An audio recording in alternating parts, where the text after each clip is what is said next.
Hello friends, this is Sheetal Soni welcoming you all on Jupiter classes। तो आज हम English story के through English सीखने वाले हैं। हमारी आज की स्टोरी है Who did Patrick's homework? किसने किया पैट्रिक का होमवर्क। ये स्टोरी ना क्लास 6 की है। यहाँ हम इंग्लिश टू हिंदी करना भी सीखेंगे, डिफिकल्ट वर्ड्स की मीनिंग भी सीखेंगे, ग्रामर रूल्स भी सीखेंगे, सब्जेक्ट वर्ब एग्रीमेंट्स भी सीखेंगे। तो चलिए करते हैं शुरू। पैट्रिक नेवर डिड होमवर्क, कि पैट्रिक कभी होमवर्क नहीं करता था। नेवर क्या है? एडवर्ब है, इसका मतलब होता है कभी नहीं। और ये जो सेंटेंस है ये काय में है? सिंपल पास्ट में है। सिंपल पास्ट का स्ट्रक्चर क्या होता है? Subject plus V2। सब्जेक्ट हमारा क्या है? पैट्रिक। और ये देखिए डिड क्या है? डू का सेकंड फॉर्म है। और होमवर्क क्या है? यहाँ पे नाउन है। टू बोरिंग ही सेड, वो कहता था बहुत बोरिंग है। टू क्या है? एडवर्ब है। बोरिंग क्या है? एडजेक्टिव है। और ये देखिए इन्वर्टेड कॉमा के बीच में है और ही सेड आया हुआ है। तो ऐसे जो स्पीचेस होते हैं जहां पे जो स्पीकर होता है उसके डायरेक्ट वर्ड्स को कोट कर दिया जाता है, उन्हें डायरेक्ट स्पीच कहते हैं। तो ये सेंटेंस काय में है? डायरेक्ट स्पीच में है। He played hockey and basketball and Nintendo instead. Instead मतलब इसके बजाय, कि पढ़ने के बजाय वो क्या करता था? वो खेलता था हॉकी को, बास्केटबॉल को, निंटेंडो को। निंटेंडो क्या है? एक वीडियो गेम है। हमने एक ग्रामर रूल पढ़ा हुआ है कि एंड क्या होता है? कनेक्टर होता है। और कनेक्टर ये सेम जो फ्रेजेस होते हैं, वर्ड्स होते हैं, उनको कनेक्ट करता है, पर इसका इस्तेमाल एक ही बार किया जाता है। और जब दो से ज्यादा चीजें जो होती हैं सिमिलर होती हैं और उनके बारे में बताया जाता है तो हम क्या करते हैं? सिर्फ और सिर्फ कॉमा लगा देते हैं। जैसे यहाँ पे देखिए तो एंड ये क्या होगा? गलत हो जाएगा, क्योंकि एंड सिर्फ एक बार आता है, वो भी सिर्फ लास्ट में आता है। ये रिपीटेशन कहलाने लगता है नहीं तो यहाँ हॉकी के बाद एंड हटा के क्या होना चाहिए? कॉमा होना चाहिए। वो हॉकी, बास्केटबॉल और निंटेंडो खेलता था। अब देखिए जो पैसेज होता है उसमें पैरेललिज्म को मेंटेन करके रखना होता है, चीजों को लिंक करते हुए चलना होता है। तो हमारा जो स्टार्टिंग सेंटेंस है वो क्या है? सिंपल पास्ट में है, यानी ये पास्ट की बात हो रही है। तो उसी को ध्यान में रखते हुए, कोहेरेंसी मेंटेन करके रखते हुए हमारा आगे का जो सेंटेंस है वो भी पास्ट टेंस में आया हुआ है। हिज टीचर्स टोल्ड हिम, तो उसके टीचर्स ने उसको कहा, पैट्रिक डू योर होमवर्क और you won't learn a thing, कि पैट्रिक तुम अपना काम करो नहीं तो तुम कुछ भी नहीं सीखोगे। यहाँ पे भी देखिए इन्वर्टेड कॉमा के बीच में आया हुआ है सेंटेंस, और यहाँ उसके टीचर ने उसको ये बात बोली थी। यहाँ पे टीचर का डायरेक्ट कोटेशन आ गया, तो ये भी क्या कहलाएगा? सेंटेंस डायरेक्ट स्पीच में कहलाएगा। एंड इट इज ट्रू, और ये चीज सही भी है। ये जो इट इज है ये क्या है? इट इज का शॉर्ट फॉर्म है। और एक होता है इट्स। इट्स ये क्या होता है? पोजेसिव प्रोनाउन होता है, इसमें पोजेशन, ओनरशिप दिखाते हैं। और ये क्या है? इट इज का शॉर्ट फॉर्म है। ये सही भी है। समटाइम्स, कभी कभी, he did feel like an ignoramus, वो उसको फील होता था जैसे कि वो इग्नोरमस है। इग्नोरमस का मतलब होता है इग्नोरेंट होना, लैक ऑफ नॉलेज होना, कि एक ऐसा व्यक्ति जिसको कुछ आता जाता नहीं है, एक प्रकार से अनपढ़ है।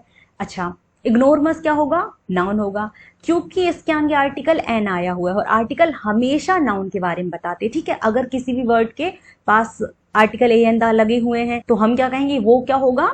नाउन होगा। और ये सेंटेंस भी हमारा क्या है? सिंपल पास्ट में है। ही क्या है? सब्जेक्ट है जो कि प्रोनाउन है। डिड क्या है? यहाँ पे हेल्पिंग वर्ब है जो कि पास्ट फॉर्म में है। और फील क्या है? यहाँ पे मेन वर्ब है जो कि इंफिनिटिव फॉर्म में है। डिड के बाद हमेशा जो वर्ब होती है वो हमेशा अपने V1 फॉर्म में आती है। ठीक है, बेस फॉर्म में आती है। ये सही बात भी है। उसे कभी कभी ऐसे लगता था जैसे कि वो अनपढ़ है। But what could he do, पर वो क्या कर सकता था? ही हेटेड होमवर्क, वो हेट करता था, वो नफरत करता था होमवर्क से, उसे होमवर्क बिल्कुल पसंद नहीं था। Then one day he found his cat playing with a little doll, फिर एक दिन उसने पाया। फाइंड का सेकंड फॉर्म क्या हुआ? फाउंड।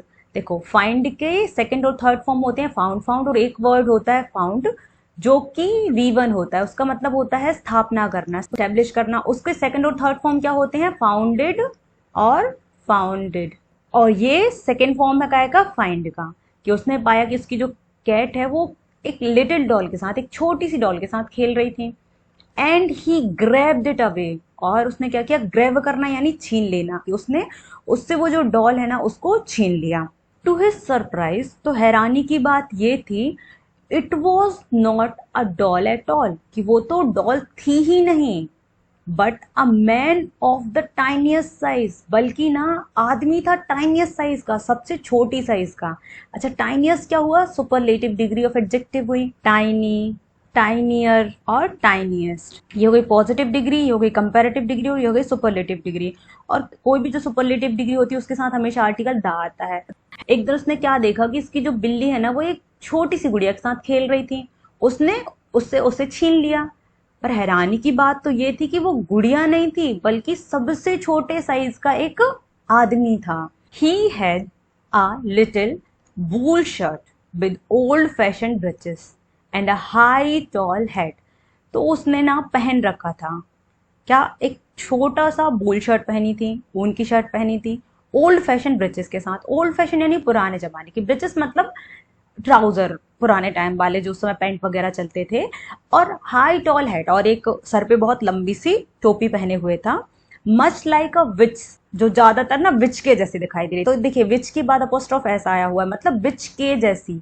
किसकी बात हो रही है? टोपी की, कि जो टोपी उसने पहनी थी वो ऐसी लग रही थी जैसे कि बिच की टोपी हो। He yelled save me, don't give me back to that cat. वो येल करा, येल करने का मतलब होता है स्क्रीम करना, चिल्लाना, कि वो चिल्लाया मुझे बचाओ, मुझे दोबारा से इस कैट को मत दो। I will grant you a wish, इसका मतलब क्या हुआ? आई विल, है ना, कि मैं ग्रांट करूंगा। ग्रांट करना मतलब देना, प्रोवाइड करना, कि मैं तुम्हें ना एक विश दूंगा। एक विश दूंगा मतलब एक प्रॉमिस दूंगा। आई प्रोमिस यू दैट, मैं तुम्हें प्रॉमिस करता हूं ये कि तुम जो मांगोगे मैं तुम्हें वो दूंगा। Patrick could not believe how lucky he was, कि पैट्रिक को ना बिलीव ही नहीं हो रहा था। बिलीव मतलब विश्वास होना, कि पैट्रिक को तो विश्वास ही नहीं हो रहा था कि वो कितना लकी है, कितना किस्मत वाला है। Here was the answer to all of his problems, कि यहाँ आंसर है उसकी सारी प्रॉब्लम्स का, सारी उसकी समस्याओं का। सो ही सेड, तो उसने कहा, ओनली इफ, केवल तभी, you do all my homework, तुम मेरा सारा होमवर्क करोगे, till the end of the semester. Till क्या है? प्रपोजिशन है, का मतलब क्या हुआ? जब तक, कि सेमेस्टर खत्म होने तक। That is 35 days, that is, ये भी क्या है?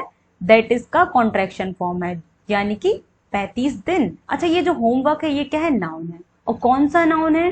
तो ये अनकाउंटेबल नाउन है। होमवर्क कितना आप उसको काउंट नहीं कर सकते हो। आप ऐसा नहीं बोल सकते एक होमवर्क, दो होमवर्क, तीन होमवर्क। तो हम क्या बोलेंगे? ये अनकाउंटेबल नाउन, हम इसे काउंट नहीं कर सकते। और अनकाउंटेबल नाउन का कभी प्लूरल फॉर्म नहीं बनता है। हाँ, तो इसीलिए इसका क्या है? होमवर्क नहीं बन सकता। कि पैट्रिक को तो विश्वास ही नहीं हो रहा था कि वो कितना लकी है, उसकी सारी समस्याओं का आंसर उसे मिल गया, उत्तर उसे मिल गया। तो उसने क्या बोला कि केवल जब तुम मेरा सारा होमवर्क इस सेमेस्टर के खत्म होने तक करोगे, जो कि 35 दिन है, तब जाके मैं तुम्हें हेल्प कर लूंगा। If you do a good enough job, कि अगर तुम ना अपना जो काम है वो अच्छे से करोगे। इनफ मतलब क्या होता है? सफिशियंट, पर्याप्त। ये क्या है? एडजेक्टिव है। और इनफ ना जब भी नाउन के साथ आता है तो वो उसके पहले आता है। तो जॉब यहाँ पे क्या है? नाउन है, इसीलिए इनफ जो है वो उसके पहले आया हुआ है। अगर कोई भी एडवर्ब होता है, एडजेक्टिव होता है, अगर इनफ उसको क्वालिफाई करता तो हमेशा उसकी क्या होता है? बाद में आता है। केवल नाउन के पहले इनफ आता है और बाकी सारे वर्ड जिनको वो क्वालिफाई करता है उनके बाद आता है। कि अगर तुम अच्छे से अपना काम करोगे, I could even get A's, कि मैं ना ए ग्रेड भी पा सकता हूं। और ये जो सेंटेंस है ना, हम क्या बोलेंगे? ये कंडीशनल सेंटेंस है। कौन सी कंडीशन यहाँ फॉलो हो रही है? तो यहाँ पे ना फर्स्ट कंडीशन फॉलो हो रही। आइडियली जो फर्स्ट कंडीशनल सेंटेंस होता है वो, उसमें क्या होता है कि इफ क्लॉज जो होता है वो सिंपल प्रेजेंट में होता है, और जो मेन क्लॉज होता है वो विल प्लस V1 फॉर्म में होता है। और अगर विल V1 फॉर्म नहीं होता है तो यहाँ पे क्या आ सकता है? मे, शुड, और कुड भी पॉसिबिलिटी बताने के लिए आ सकता है। वैसे तो कुड जो है वो सेकंड कंडीशनल में लगता है, लेकिन बहुत ज्यादा अनसर्टेनिटी की सिचुएशन है, पॉसिबिलिटी बतानी होती है, तब जाके कुड लग जाता है। ठीक है। और जो ये फर्स्ट कंडीशनल सेंटेंस है ये क्या बात करता है? पॉसिबल फ्यूचर सिचुएशन के बारे में बात करता है। तो यहाँ पे पैट्रिक क्या बोल रहा है कि अगर तुम अपना काम अच्छे से करोगे ना तो मुझे ए ग्रेड भी मिल सकता है। The little man's face wrinkled, कि जो लिटिल मैन था, जो छोटा व्यक्ति था, उसका जो फेस था वो रिंकल हो गया था। रिंकल होना मतलब लाइन लाइन पड़ जाना, कि उसके फेस पे लाइन लाइन पड़ गई थी, ऐसे सिकुड़ सा गया था, झुर्रियां आ गई थी। तो यहाँ पे देखिए आर्टिकल द आया हुआ है। आर्टिकल द क्या होता है? डेफिनेट आर्टिकल होता है, और डेफिनेट आर्टिकल ना उन नाउन्स के पहले लगता है जो कि नोन होती है, रीडर को जिनके बारे में पता होता है। तो अब यहाँ पे उसी पर्टिकुलर व्यक्ति की बात हो रही है, उसी पर्टिकुलर लिटिल मैन की बात हो रही है जिसको कि पैट्रिक ने बचाया उसकी बिल्ली से। यहाँ पे देखिए जब ये अननोन था, पहली बार इसका नाम आया था, तब आर्टिकल ए इस्तेमाल किया गया था जो कि इनडेफिनिट होता है। आर्टिकल ए और एन क्या होते हैं? इनडेफिनिट होते हैं, जो कि उन नाउन्स के साथ लगाए जाते हैं जिनके बारे में पता नहीं होता रीडर्स को, जो पहली बार इस्तेमाल किए गए होते हैं। मेंस फेस क्या हो गया? नाउन हो गया। रिंकल्ड क्या हो गया? V2 हो गया, ठीक है, वर्ब हो गया। लाइक अ डिस्क्लोथ, डिस्क्लोथ के जैसे। डिस्क्लोथ क्या होता है? कि गंदा सा कपड़ा, पोछे का कपड़ा हुआ, डिशेस को साफ करने वाला कपड़ा हुआ। थ्रोन इन द हैम्पर, जिसे कि ना हैम्पर में फेंक दिया गया हो। थ्रो इन का मतलब फेंकना हुआ, हैम्पर मतलब होता है बास्केट जिसमें कि लिड लगी हुई है। जो घर के बहुत गंदे से कपड़े होते हैं, लॉन्ड्री वाले जो कपड़े होते हैं, उनको एक जो बकेट में भर के रखा जाता है, वो हैम्पर कहलाती। तो डिस्क्लोथ और हैम्पर दोनों क्या है? नाउन है। क्योंकि डिस्क्लोथ देखिए आर्टिकल ए के पहले ए के साथ आया, और हैम्पर आर्टिकल द के साथ आया, और आर्टिकल हमेशा नाउन के बारे में बताते हैं। जो छोटा आदमी था उसका फेस सिकुड़ गया जैसे कि एक गंदे कपड़े को हैम्पर में फेंक दिया गया हो। He kicked his legs and doubled his fist. की किक वंस लेग का मतलब ऐसे पैर पटकना, पैर फटकारना, कि उसने अपने ऐसे पैरों को फटकारा। और फिस्ट का मतलब मुट्ठी होता है। डबल्ड वंस फिस्ट का मतलब होता है कि मुट्ठी को बांध लेना, कि उसने अपनी मुट्ठी को बांध लिया। एंड ग्रिमेज्ड, और ग्रिमेज किया। ग्रिमेज का मतलब होता है पेन शो करना, डिस्गस्ट शो करना, डिसअप्रूवल शो करना। ऐसे फेशियल एक्सप्रेशन नहीं बनाने लगते। जैसे कि आपको टीचर ने बोला था कि आप कुछ याद करके आना, और आप याद करके आए बड़ी मेहनत से, बहुत मुश्किल से, और उन्होंने बोला नहीं आज मैं नहीं पूछूंगा, कल पूछूंगा। तो आपको क्या हुआ? बहुत तेज गुस्सा आया, दुख दर्द हुआ कि यार कल फिर यही चीज याद करनी पड़ेगी। मम्मी ने करेले बनाए हैं, उन्होंने बोला खाना ही पड़ेगा। आपके फेस पे जो पेन होता है, जो डिसअप्रूवल होता है, लेकिन आपको जबरदस्ती खाना है, तो आपका जो फेशियल जो एक्सप्रेशन बन जाता है ना उस समय का दुख दर्द वाला, वो ग्रीमीस होता है। एंड स्काउल्ड, और स्काउल्ड भी एक फेशियल एक्सप्रेशन होता है। इसमें क्या होता है कि जब हमें बहुत गुस्सा आता है तो हमारी भौहें चढ़ जाती हैं, आंखें बड़ी बड़ी हो जाती हैं, डिसअप्रूवल शो करने के लिए होता है। एंड पर्स्ड हिज लिप्स, तो पर्स वंस लिप्स का मतलब होता है लिप्स को ऐसे एक दूसरे के ऊपर ऐसे टाइटली दबा देना। तो उसने अपने लिप्स को दबा लिया, उसने अपना भौहें चढ़ा ली, पेन उसके फेस पे आ गया। ओ एम आई कर्स्ड, कि क्या मैं कर्स्ड हूँ? कर्स का मतलब होता है सापित होना। But I will do it, पर मैं इसे करूंगा। And true to his word, word मतलब प्रॉमिस, कि उसने अपना जो प्रॉमिस था उसके अकॉर्डिंग, उसको पालन करते हुए, that little elf began to do Patrick's homework. जो लिटिल एल्फ है, स्मॉल क्रिएचर जिसको जादू वगैरह आता है, तो जो ये छोटा सा जो हमारा मैजिशियन है, इसने क्या किया? पैट्रिक का होमवर्क करना शुरू कर दिया। एल्फ क्या है? नाउन है। बिगन क्या है? वर्ब में सेकंड फॉर्म है। टू प्रपोजिशन है, और उसके बाद जो वर्ब आती है वो हमेशा अपने V1 फॉर्म में आती है, इसलिए डू आया हुआ है अपने रूट फॉर्म में। Except there was one glitch, except मतलब इसको छोड़कर, इसके अलावा क्या? एक ग्लिच। ग्लिच मतलब क्या होता है? कि एक समस्या, एक परेशानी होना, कि एक छोटी सी समस्या थी। The elf did not always know what to do and he needed help, कि एल्फ को ना अक्सर नहीं पता होता था कि उसको क्या करना है, और उसके लिए उसको हेल्प की जरूरत पड़ती थी। तो एल्फ क्या है? नाउन है। डिड क्या है? हेल्पिंग वर्ब है। नो क्या है? मेन वर्ब है, क्योंकि डिड के बाद, बिल के बाद, जितने भी मॉडल वर्ब होते हैं उनके बाद हमेशा जो वर्ब होती है वो अपने बेस फॉर्म में आती है, तो इसलिए नो मेन वर्ब है जो कि अपने बेस फॉर्म में आया हुआ है। और ही क्या है? प्रोनाउन है जो कि सब्जेक्ट है, और नीडेड क्या है? उसके लिए वर्ब है जो कि अपने सेकेंड फॉर्म में आया हुआ है। जैसा कि एल्फ ने प्रॉमिस किया था, एल्फ ने पैट्रिक का होमवर्क करना चालू कर दिया, लेकिन एक छोटी सी समस्या थी कि उसको हमेशा सब कुछ नहीं पता होता था, और उसको बार बार हेल्प की जरूरत पड़ती थी। हेल्प मी ही हैड से, कि वो कहता था मदद करो मदद करो। And Patrick would have to help, और पैट्रिक को हेल्प करना पड़ता था। In whatever way, whatever way मतलब जिस भी तरीके से कर सके, मतलब पैट्रिक को जैसे भी हो उसकी मदद तो करनी पड़ती थी। I don't know this word, मुझे ये वर्ड नहीं पता। यहाँ पे देखिए डू क्या है? हेल्पिंग वर्ब है। आई क्या है? सब्जेक्ट है। और नो क्या है? मेन वर्ब है। डू हुआ, डज हुआ, डिड हुआ, बिल्ड हुआ, और जितने भी मॉडल वर्ब्स हैं उनके साथ हमेशा वर्ब अपने बेस फॉर्म में आते हैं, ठीक है। और नो के सेकंड और थर्ड फॉर्म क्या होंगे? नो, न्यू और नोन। द एल्फ स्क्वीक्ड, एल्फ ने स्क्वीक करा, स्क्वीक करना मतलब चीखना, चिल्लाना।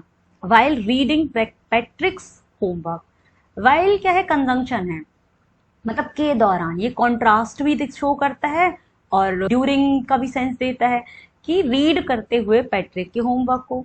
मतलब जब एल्फ पैट्रिक का होमवर्क पढ़ रहा था उस दौरान उसने बहुत तेज तेज आवाज लगाई, मुझे नहीं पता ये वर्ड, मुझे नहीं पता ये word. Get me a dictionary, मुझे डिक्शनरी लाओ। नो, नहीं। व्हाट इज इवन बेटर, इससे भी बेटर क्या है?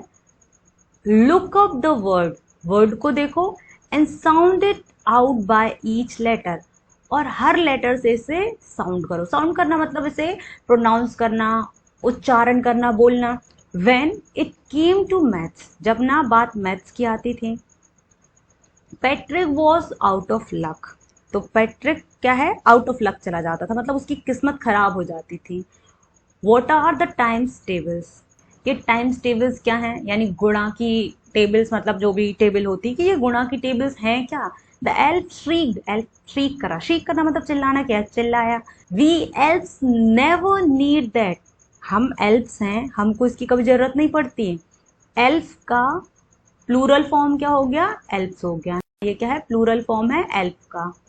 एल्फ क्या है? नाउन है। श्रीक क्या है? वर्ब में सेकेंड फॉर्म है। ये सेंटेंस का है सिंपल पास्ट का, मतलब हमारी जो सारी लगभग स्टोरी जो चल रही है वो सिंपल पास्ट टेंस में ही चल रही है, ठीक है। नीड क्या है? यहाँ पे वर्ब है। नाउन क्या है? वी एल्प्स है। And addition and subtraction and division and fractions, जोड़, घटाना, भाग, फ्रैक्शंस मतलब भिन्न। Here sit down besides me, यहाँ, हियर मतलब यहाँ, बिसाइड का मतलब बगल में, कि मेरे बगल में बैठो। बिसाइड और एक और वर्ड होता है विसाइड्स, विसाइड का मतलब होता है बगल में, और इसका मतलब होता है के अलावा, कि ये चीज तो है, इसको छोड़कर इसके अलावा। और ये बिसाइड है कि यहाँ मैं बैठा हूं, तुम यहाँ मेरे बगल में बैठ जाओ, ठीक है।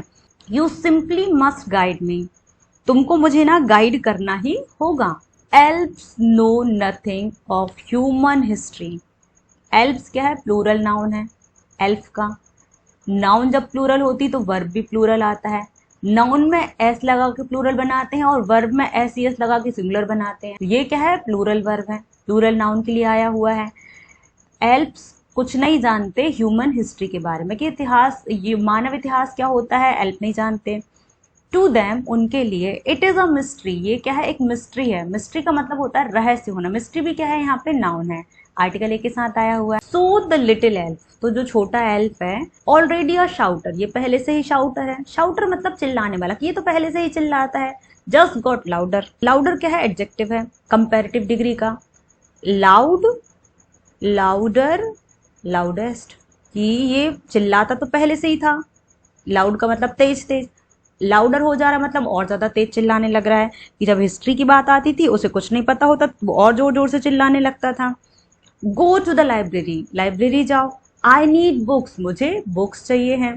मोर एंड मोर बुक्स, मतलब मुझे ज्यादा से ज्यादा बुक्स चाहिए हैं। And you can help me read them too, और तुम मेरी मदद कर सकते हो उन्हें पढ़ने में। अच्छा देखिए, कैन क्या है? एक मॉडल वर्ब है, ठीक है। तो जितने भी मॉडल वर्ब होते हैं उनके बाद हमेशा जो भी वर्ब आती वो अपने बेस फॉर्म में आती, ठीक है। इसलिए हेल्प अपने बेस फॉर्म में आया हुआ है। As a matter of fact, as a matter of fact का मतलब होता है इन रियलिटी, सच में, वास्तविकता में। एवरी डे, हर दिन। इन एवरी वे, हर तरीके से। दैट लिटिल एल्फ, वो जो लिटिल एल्फ था, वॉज अ नेग, वो एक नेग था। नेग क्या होगा? यहाँ नाउन होगा, आर्टिकल ए के साथ आया। नेग वर्ब भी होता है, नाउन भी होता है, पर यहाँ पे नाउन है। नेग का मतलब क्या होता है? कि कोई जो बहुत ज्यादा बार बार कोई चीज के बारे में अर्ज कर रही, बार बार बोल रही है, पूछ रही है, इरिटेट कर रहे हैं।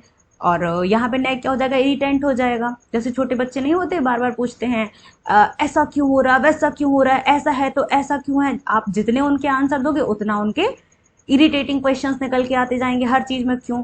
तो वैसे ही जो इरिटेट करने वाला जो व्यक्ति इरिटेंट होता है ना, उसे नेग बोलते हैं। कि जो लिटिल एल्फ था वो बहुत ज्यादा इरिटेट करता था पैट्रिक को, अर्ज कर करके, क्वेश्चंस पूछ पूछ के।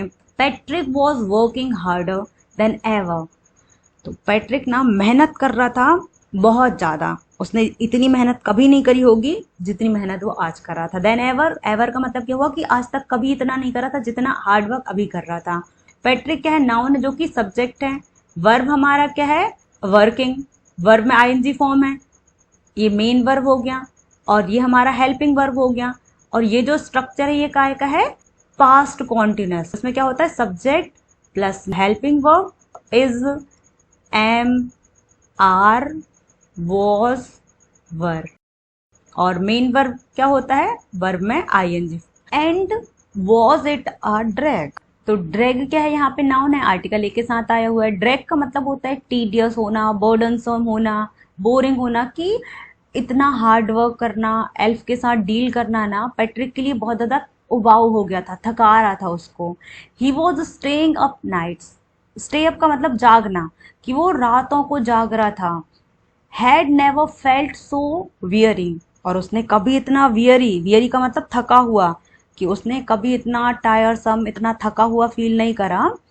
Was going to school with his eyes puffed and bleary, वो जा रहा था। वॉज गोइंग भी किसके लिए आया हुआ है, ही के लिए आया है। ही हमारा सब्जेक्ट है जो कि इस स्टेइंग अप को भी क्वालिफाई कर रहा है, हेड को भी क्वालिफाई कर रहा है, और वॉज गोइंग को भी क्वालिफाई कर रहा है। ये तीनों क्या है, मेन वर्ब है इस ही के लिए, कि वो रातों रात जाग रहा था, उसने कभी इतना थका नहीं फील करा जितना वो भी कर रहा था, और वो स्कूल जा रहा था। पफ्ड और ब्लियरी आई इसके साथ, पफ्ड यानी फूली हुई, सूजी हुई, और ब्लियरी का मतलब लाल लाल, रेड जो आईज हो जाती ना उनके साथ। तो अच्छा, ये जो पफ्ड और जो ब्लियरी है ये दोनों क्या है, एडजेक्टिव हैं। पफ्ड क्या है, यहाँ पे V3 है, वर्ब में थर्ड फॉर्म है जो कि पास्ट पार्टिसिपल है, जो कि एडजेक्टिव का रोल प्ले कर रहा है यहाँ। और ब्लियरी भी एडजेक्टिव है, दोनों किसको क्वालिफाई कर रहा है, आइस को, जो कि नाउन है। फाइनली, लास्टली, आखिरकार, the last day of school arrived, school का जो आखिरी दिन है ना वो अराइव हो गया। अराइव होना मतलब आना, कि आखिरी दिन आ गया।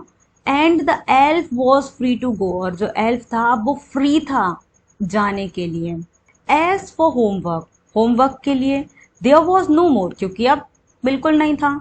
सो he quietly and slightly slipped out the back door, तो इसके कारण वो क्या, क्वाइटली मतलब बिल्कुल शांति के साथ, चुपके से, हो, स्लाइटली मतलब सीक्रेटिव तरीके से, स्लिप आउट हो गया मतलब निकल गया बैक डोर से। स्लिप्ड आउट क्या है, वर्ब में सेकेंड फॉर्म है। स्लाइटली और क्वाइटली क्या है, एडवर्ब है, एल वाई लगे हुए हैं। और जनरली, हमेशा ऐसा नहीं होता है, जनरली जिन वर्ड्स के पीछे एल वाई लगा होता है वो एडवर्ब होते हैं। और एडवर्ब किन को क्वालिफाई करते हैं, वर्ब को क्वालिफाई करते हैं। तो ये दोनों जो एडवर्ब है वो स्लिप्ड को क्वालिफाई कर रहा है। एडजेक्टिव किसको क्वालिफाई करता है, नाउन को करता है, और एडवर्ब किसको करता है, वर्ब को करता है। हाँ, एडवर्ब एडजेक्टिव को भी क्वालिफाई करता है, ठीक, और एडवर्ब एडवर्ब को भी क्वालिफाई करता है। Patrick got his age, Patrick को एज मिल गए थे, मतलब उसको ए ग्रेड मिल गया था। पैट्रिक क्या है, नाउन है जो कि सब्जेक्ट है हमारा। गॉट क्या है, वर्ब का सेकेंड फॉर्म है, मेन वर्ब है। और एज क्या हो गया यहाँ पे, नाउन हो गया। यहाँ ए ग्रेड की बात हो रही थी। हिज क्लासमेट्स वर अमेज्ड, उसके जो क्लासमेट थे ना वो अमेज थे। अमेज का मतलब होता है चकित हो जाना, चौंक जाना। देखिए, वर्ब के साथ अमेज्ड वर्ब की थर्ड फॉर्म आई हुई है। तो देखो, दो टाइप के वॉइस होते हैं, एक्टिव वॉइस और पैसिव वॉइस। एक्टिव वॉइस में वर्ब के साथ क्या आता है, वर्ब का आईएनजी फॉर्म आता है ना।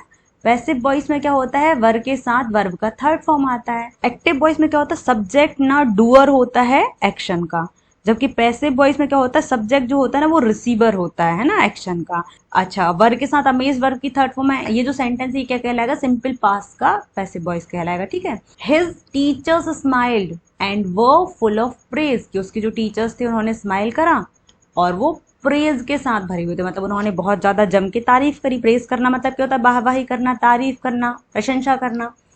एंड हिज पेरेंट्स, और उसके जो पेरेंट्स हैं, दे वंडर्ड, वंडर होना मतलब चौंक जाना, अमेज हो जाना, सरप्राइज हो जाना, कि उसके पेरेंट्स भी सरप्राइज हो गए।